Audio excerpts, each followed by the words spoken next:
What is morally okay but illegal? Paying someone else's parking meter. That's illegal? Remember the parking meter fairy on Jackass? He was just running around putting money in people's meters and the police stopped him and said it was illegal. Now in Portland, where that Jackass scene was filmed, they fixed the hole.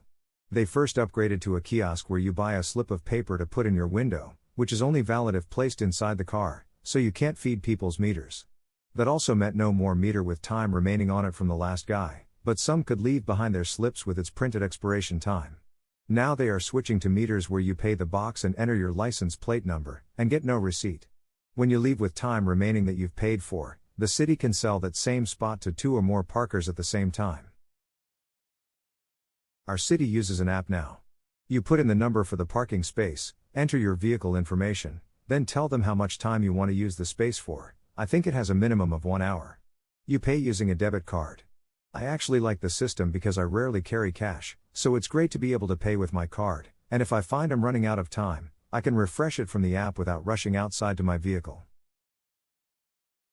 It's useful, but it seems like every town in the UK has a different app, which is really annoying.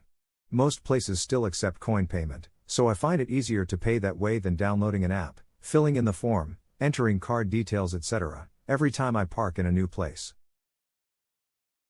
I went to a place and had to download an app.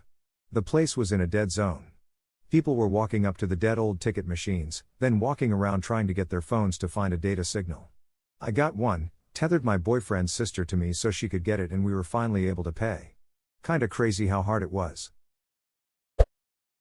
Stealing food from a supermarket's garbage container. Edit, thanks for all the approval. For clarification, I live in Germany. To be honest, I don't know if it is illegal now, but some years ago it was definitely. My high school girlfriend and I used to go dumpster diving at a pizza place near her house. It was a dumpster full of nothing but pizzas, still in the boxes. We'd just check one pizza after another until we found one with the toppings we wanted, then take it home and microwave it. Still tasted great, we never got sick, and the price was hard to beat. You and your girlfriend are both raccoons and I won't be convinced otherwise. I worked at a pizza place when I was younger and one day when I got to work, I went to take the garbage out and there was a raccoon right on the top of all of the trash in the dumpster, passed out and laying on its back. The thing literally ate its body weight in pizza thrown out from the night before, then went into a food coma. I had to poke it with a stick to get it to wake up so no one would bury it in there. Edit, I forgot to mention that after I woke it up I left the stick in there leaned up against the side. It was more of a board than a stick, so it could climb out. About 5 minutes later I opened the back door because I was gonna walk back to see if it was gone, but right when I opened the door I saw it slowly climbing out and walking back into the woods, very slowly. It was just like when you wake a human up from a nap and they move slow and are kind of grumpy. I would die for that raccoon. I'm sure it wouldn't have minded being buried in pizza trash. If I was a raccoon, that's how I would want to go out. Wakes up buried in pizza trash. I've died and gone to heaven. Starts eating upward, each bite is better than the last, getting fresher and fresher the higher I go. Finally start seeing glimmers of light through my heavenly prison. I wonder what divine treasure awaits me at the end. Just a couple more gobs and I will enter the promised land, I just know it. Oh God, why am I still in New Jersey? Pirating shit that isn't being sold anymore. I WWNT full circle on this earlier in the year. I played bass for a guy one gig, and he wanted to do songs off one of his old albums, but he didn't have them, and they weren't available to download anywhere legal, so I found them on a pirate site and gave him digital copies of his own out-of-print work. It was a 20-plus-year-old album, and even the indie label it came out on doesn't exist anymore. I was at a show one time and afterwards was hanging out with the band. I asked why they didn't have a particular album at the merch table as it was one of my favorites. It was the only album they had made for a major record label and they never got paid for it despite it selling very well. They had to sue the label to get released from the contract, but still to that day, 10 years later, had never gotten a dime for it. They told me to go pirate it. Edit, so far it's been none of the labels or bands that have been asked about. There's a band in Canada called Monster Truck, and they would always tell fans that they'd rather people pirate their music and buy a ticket to a show instead of buying a CD. The band gets a bigger cut of the ticket than they would if you bought the album. That's why it was such a problem when all the venues closed down because of COVID. Streaming royalties from musicians are especially bad. I always preferred to buy directly from the band through Bandcamp or social media. I tend to download everything, and if I enjoy it enough for multiple listens, I'll go buy the album, usually on vinyl as collector's items since I have no use for CDs. Have a bunch of band shirts I've never worn as well just to support them. There was one band who sent out an email saying they had 15 copies on hand of an album no longer available on their Bandcamp page, and needed to sell the quick to pay for food and gas to get to the next show. The vinyl album showed up a few weeks later with a handwritten thank you note telling me what they ordered at the Chinese food place for dinner that night paid for with my money. They also signed the album. It was chicken and broccoli. Downloading games and other media that have been abandoned by its creator owner. Unmarried women to go fishing alone on Sundays in Montana. That's weirdly specific for a law. There used to be a law in Lexington, KY, against walking down the street with an ice cream cone in your back pocket. It was still illegal as of the 1990s. I think it had something to do with horse thieves when it was originally written. Makes me wonder just what happened to make people go that needs to be a law.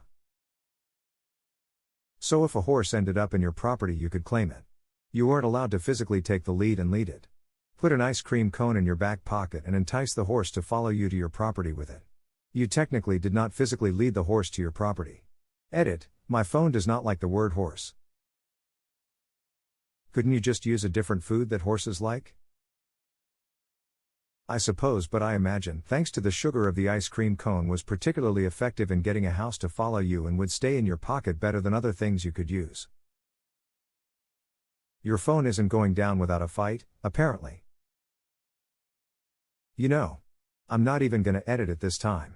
I'm enjoying this failure to proofread at this point. The image of a house following somebody home will keep a smile on my face for most of work today. Thank you for that. Have the poor man's gold. Where I live in regular suburbs, you can't just put up more than one shed in our backyard. Edit, I did not expect this to explode, but apparently there are a lot of upset shed people too. What if you keep expanding the shed? It will eventually reach a critical mass, collapsing under its own gravity upon reaching the Schwarzschild radius, and become a black hole. Can I still put my tools in it? But you can never get them out. Hotel California. Whole telephone. Well, put a rug over it. I did. It fell in the hole. That's a shame, it really tied the room together. Feeding the homeless in some places. What the hell? Where I live, it's illegal to name a pig Napoleon. Literally George Orwell Animal Farm. In some places in the US, helping the homeless. What laws specify against doing that? www.mike.com Articles 91055 in 33 U.S. cities it's illegal to do the one thing that helps the homeless most #X200B, www.mcnews.com Newsus Newsfood Feud More cities block meal sharing homeless N113271.